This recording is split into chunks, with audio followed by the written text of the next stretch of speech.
Madam మన లైఫ్‌లో చాలా వరకు అప్పులు చేస్తూ ఉంటాం కాబట్టి, ఆ అప్పులు తీరిపోవాలి అని పదే పదే అప్పులు, అప్పులు అనేదే మన మైండ్‌లో పెట్టుకుంటాం. సో, ఇలా పెట్టుకోవడం వల్ల ఎలాంటి ఫలితాలొస్తాయంటారు?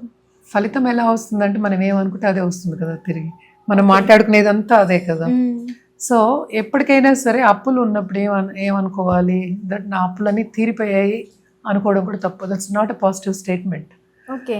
సో ఏంటంటే నేను ఏదో ఒకటి కొనుక్కుంటున్నాను, లేకపోతే నేను మైండ్ సెట్ని ఎలా మార్చుకోవాలంటే నేను కొనుక్కోవడం వరకు రావాలన్నమాట. నువ్వు ఎప్పుడు కొనుక్కుంటావు? అప్పులు తీరితే కానీ అది కొనుక్కో. అవును. సో ఇండైరెక్ట్గా మనం ఏం చెప్తున్నాం మైండ్కి, ఆల్రెడీ నేను అబండెన్స్లో ఉన్నా, కొనుక్కుంటున్నాను అన్నప్పుడు. సో అబండెన్స్లో ఉన్నాను కనుక కొంతవరకు అప్పులు తీరే ఛాన్సెస్ ఉంటాయి. కానీ ఎందుకు ఇది చెప్తున్నావు అంటే, నాకు ఇలాగే కౌన్సిలింగ్కి కన్సల్టింగ్కి వచ్చిన వాళ్ళకి అదే చెప్పాను అనమాట. సో బ్యాంక్లో లోన్ రావట్లేదంట, ఇక్కడ అప్పులు అవుతున్నాయి. బికాస్ కంపెనీ ఉంది, కంపెనీలో మనకి ఎంప్లాయీస్కి ఎవ్రీ మంత్ ఇంత పే చేయాలి, అది తప్పదు కదా. సో బ్యాంక్లో లోన్ రాకపోతే ఇక్కడ చేయలేము. ప్రోడక్ట్ ఏమో ఎక్కువ వెళ్ళట్లేదు, ఇదివరకులో వెళ్ళట్లేదు. అందరికీ బిజినెస్ అనేప్పటికీ ఎక్కువ తక్కువలు అనేది కామన్. ఇప్పుడు ఏంటంటే ఇప్పుడు శాలరీ ఉన్న వాళ్ళకు కూడా అప్పులు చేసే పరిస్థితి అనేది వచ్చింది. ఎందుకంటే అటు ఈఎంఐస్ కట్టుకోవాలి, ఈఎంఐ మూలాన్ని తీసుకుంటున్నారు. వెహికల్ కానీ, ఒక ఇల్లు కానీ, లేకపోతే సపోజ్ ఇప్పుడు పిల్లలకి కట్టాలన్నా కార్డు మీద తీసుకోవడం, ఇవన్నీ చేస్తున్నారు కనుక అప్పులు పెరిగిపోయాయి. ఇప్పుడు యుఎస్ పద్ధతి అనేది వచ్చింది, ఇదివరకు ఇలా ఉండేది కాదు. డబ్బు ఉంటే చేసుకునేవాళ్ళు, లేకపోతే క్వైట్గా ఊరుకునేవాళ్ళు.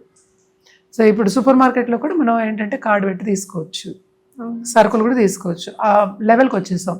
అని కంఫర్ట్ అని చెప్పి ఏం చేస్తున్నాం, మనం అప్పులు పెంచుకుంటున్నాం, అంత తప్ప ఏమి చేయట్లా. క్రెడిట్ కార్డ్ వాడడం కానీ, క్రెడిట్ కార్డ్ తీసుకోవడం అందరికీ తెలుసు. ఇదంతా ఏంటంటే మళ్ళీ ఇంట్రెస్ట్ వేస్తారు దాని మీద, అందుకని అప్పులు అనేవి పెరుగుతూ ఉంటాయి. సో ఏదైనా అప్పే, ఇప్పుడు క్రెడిట్ కార్డ్ మీద తీసుకోవడం అప్పే, ఇంకోళ్ళ దగ్గర తీసుకోవడం అప్పే, ఇంకోళ్ళ దగ్గర తీసుకోవడం అప్పే. బట్ ఏంటంటే ఇంకోళ్ళ దగ్గర తీసుకున్నప్పుడు, మన ఫ్రెండ్ దగ్గర తీసుకున్నా, లేకపోతే మన సపోజ్ అన్న తమ్ముల దగ్గర తీసుకున్నా, తోబుట్టుల దగ్గర తీసుకున్నా, అది ఇవ్వాలి అనే ఒక మైండ్ సెట్ ఉండేది. ఇప్పుడు ఏంటంటే మంత్లీ కట్టుకోవచ్చు కదా అన్న మైండ్ సెట్ వచ్చేస్తుంది. దాని వలన ఏమవుతుంది, శాలరీకి ఈక్వల్గా ఈఎంఐస్ చేస్తున్నారు చాలా మంది, నేను చూస్తున్నాను. ఇట్స్ అ కామన్ థింగ్ అనమాట నవ్ డేస్. బట్ కట్టుకోలేక సతమతం అవ్వడం కానీ, మెంటల్ ప్రెషర్కి గురవ్వడం కానీ, చాలా ప్రెషర్ ఫీల్ అవ్వడం కానీ నెల స్టార్టింగ్లో మనకి కనిపిస్తుంది అనమాట.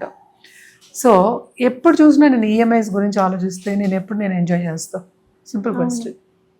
ఇప్పుడు డబ్బు సంపాదించడం ఎందుకు? నేను తినడానికి, తిండి, గుడ్డ, ఇల్లు అవన్నీ అయిపోయిన తర్వాత ఎంజాయ్ చేయడానికి, అంతే కదా. మనకు కావాల్సింది ఎందుకు? ఎంజాయ్ అంటే హ్యాపీగా ఉండడం. ఎంజాయ్ చేయడం అంటే వెళ్ళి అందరికీ ఇచ్చేయడం కాదు, లేకపోతే పబ్బాలకి తిరిగి, సినిమాలకి తిరిగి ఖర్చు పెట్టడం అనేది కాదు. హ్యాపీగా ఉండడానికి, మనకి కావాల్సినంత ఉండడానికి సేవింగ్స్ కూడా ఉంటే కానీ మనం హ్యాపీగా ఉండలేము. ఇప్పుడు అర్థం లింక్ అక్కడి నుంచి ఇక్కడ వరకు వచ్చి. సో అంటే ఏంటి, నేను సేవింగ్స్ ఉంటేనే అది కొనుక్కోగలను. నేను అది కొనుక్కుంటాను అని ఎప్పుడు నువ్వు మైండ్ సెట్ని మార్చుకుంటావో తప్పక నీ అప్పులు అనేవి తగ్గుతాయి. సో ఏదైనా సరే మనం చెప్పేది ఏంటి, మన థాట్స్నే మన లైఫ్ని షేప్ చేస్తున్నాయి. సో అదే ప్రతిబింబించాలి, ఎదురుకుండా కనిపించాలి, నీకు నీ లైఫ్లో కనిపించాలి. సో ప్రతిబింబించాలి అంటే ఏంటి, ఫస్ట్ నీ మైండ్ సెట్ని నువ్వు మార్చుకోవాలి పాజిటివ్ కింద.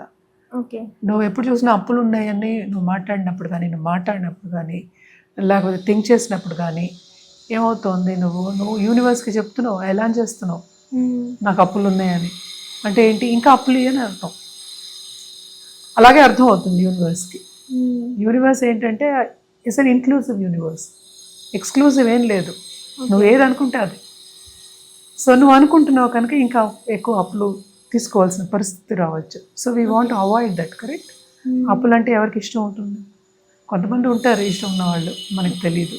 బట్ ఎవరికి ఇష్టం ఉండదు, ఎందుకంటే ఒకరికి ఇవ్వాలి అన్నప్పుడు వాళ్ళు ఎంత బాధలో ఉన్నారో మనకి తెలియదు కదా. వాళ్ళు మనకి అప్పులు ఇచ్చేసి బాధలో ఉన్న వాళ్ళు ఉంటారు మనకి. సో ఇవన్నీ కాకుండా ఎప్పటికైనా అదొక రెస్పాన్సిబిలిటీ. ఒకరి దగ్గర నువ్వు అప్పు తీసుకున్నావు అంటే రెస్పాన్సిబిలిటీ ఉంది. You are responsible, so that you have to give back the money. Simple. అప్పు అంటే అంతే కదా. బట్ ఎప్పటికైనా నేను అప్పులు ఉన్నాయి అనుకున్నప్పుడు తదాస్తు దేవతలు ఉంటారు, మనకి ఎప్పుడు చెప్తూ ఉంటాం సమాధానం చెప్పాలి అంటే. అలాగే ఏంజల్స్ అంటాం, వేరే ధర్మాల్లో కూడా చెప్తూ ఉంటారు, ఇవి వింటాయి. Universe will listen. సో నువ్వు అప్పులు ఉన్నాయి అని ఆలోచిస్తున్నప్పుడు నీకు ఇంకా ఎక్కువ అప్పులు పంపిస్తుంది. నేను చెప్పినట్టు ఇంక్లూసివ్ యూనివర్స్, ఎక్స్క్లూజివ్ ఏం లేదు. సో నేను ఇంక్లూడ్ చేస్తాను దాంట్లో. నువ్వు అనుకున్నదే ఇస్తుంది. సో ఎప్పటికైనా మైండ్ సెట్ మారాలి. మైండ్ సెట్ మారడం అనేది అంత ఈజీ కాదు, ఎందుకంటే అంత ప్రెషర్లో ఉన్నప్పుడు very difficult to change mind set. కానీ కూడా ఒక స్టెప్ అయినా ముందుకు వేయాలి, ముందడుగు అనేది వేయాలి. ముందడుగు వేస్తేనే ఆ పాజిటివ్ దిశలో ఇంకా అడుగులు వేయచ్చు, లేకపోతే ఏంటి వెనక్కి వెళ్ళడం, నెగటివ్ దిశగా వెళ్ళడం అనేది జరుగుతుంది. సో ఫస్ట్ ఏంటంటే నీకు కావాల్సిన వస్తువు ఏదైనా సరే, సపోజ్ ఒక BMW కావాలి, లేకపోతే మర్క్ కావాలనుకుందాం, అది నీ ఒక కోరిక, అదే డ్రీమ్ అనుకుందాం. సో కోరికకి డ్రీమ్కి అదే అనమాట. డ్రీమ్ అంటే అలా ఆలోచిస్తూ ఉండడమే, అంతే. అది కోరిక అంటే ఏంటి, డిజైర్ అంటే మనం ముందుకు తీసుకెళ్తాం డిజైర్, అంతే. This is the 2 differences. అది డ్రీమ్తోనే స్టార్ట్ అవుతుంది. So your dream car is something, so I'm buying that car అనేది కంటిన్యూస్గా అనుకుంటూ ఉంటే, ఎందుకంటే అది ఒక యాంకరింగ్ టెక్నిక్ కింద పనిచేస్తుంది. ఓకే. సో నేను కంటిన్యూస్గా, ఇప్పుడు కార్ కాకపోతే ఒక ఇల్లు అనుకో, లేకపోతే పెళ్ళి అనుకో, లేకపోతే పిల్లలకి నేను ఫీజు కట్టాలనుకో, లేకపోతే పిల్లల్ని పైకి తీసుకురావాలనుకో, ఇవన్నీ ఏంటంటే యాంకరింగ్ టెక్నిక్ కింద మనం ముందుకు తీసుకెళ్ళచ్చు అనమాట. సో అలా అనుకున్నప్పుడు ఇక్కడ ఇది తగ్గితే కానీ ఇది రాదు. Okay, correct. సో ఇది తగ్గాలి అంటే అప్పులు తగ్గాలి. అప్పులు తగ్గాలి కనుక దాని గురించి మాట్లాడకూడదు, దాని గురించి థింక్ చేయకూడదు, ఇంతే. ఓకే. దానికి ఏం చేయాలి, అఫర్మేషన్స్ రాసుకోవాలి. అంటే ఏంటి, నేను ఏదో ఒకటి కొనుక్కోవడం, కానీ నేను ఇంత సేవింగ్స్ ఉంది నాకు ఎవ్రీ మంత్, సో నేను అంతా ఖర్చు పోగా నాకు ఇంత సేవింగ్స్ ఉంది ఎవ్రీ మంత్ రాసుకోవడం కూడా ఒక అఫర్మేషన్. ఇలాగే విజువలైజ్ చేసుకోవడం కూడా చేసుకోవచ్చు. As if you're bringing the car home, or నువ్వు కార్ షోరూమ్కి వెళ్తున్నావు, అక్కడేమో అన్ని చూస్తున్నావు, ఇంత అవుతోంది దానికి, సో అంత డబ్బు కొంతవరకు నేను కడుతున్నాను, అంటే ఫస్ట్ పేమెంట్ ఇవ్వాలి కదా, అది కడుతున్నాను, నేను ఇంక కార్ని ఇంటికి తీసుకురావడానికి ఇంత ఇవ్వాలి కనుక, సో నేను కార్ని ఇంటికి తీసుకురావడానికి నాకు డబ్బు ఎవ్రీ మంత్ వస్తుంది. సో ముందుకు వెళ్ళడం అంటే ఏంటి, పాజిటివ్ దిశలో నడవడం అనమాట. ఇవన్నీ స్టెప్స్. సో ఏదైనప్పటికీ ఇవన్నిటికి కూడా ఏంటంటే మనం క్లాసులు తీసుకుంటాం, తప్పక ఏంటంటే కౌన్సిలింగ్ కానీ కన్సల్టింగ్ కూడా రావచ్చు అనమాట. కింద స్క్రోల్ అయ్యే నెంబర్కి సంప్రదిస్తే అన్ని వివరాలు చెప్పడం అనేది జరుగుతుంది. అండ్ క్లాసెస్ కూడా సెప్టెంబర్లో స్టార్ట్ అవుతున్నాయి, సో దే కెన్ కాంటాక్ట్ అనమాట. Thank you. Hit TV app, ఇందులో short news, live news, entertainment shows, movies, digital magazines తో పాటు మీ జిల్లా వార్తలను కూడా ఫ్రీగా చూడొచ్చు.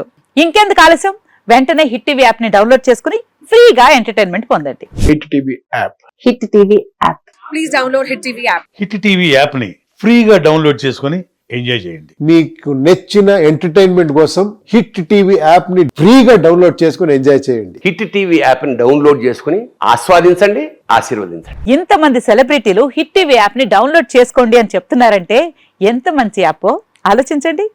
అమెరికా అమెరికా అమెరికా అమెరికాలో చదవాలనుకునే వాళ్ళకి విశ్వసనీయమైన పేరు మన శౌర్య కన్సల్టెన్సీ. UK లో 1 year masters. UK లో 1 year masters. 2 years work permit up to 5 years visa. Contact Saurya Consultancy. Contact 89851 89851.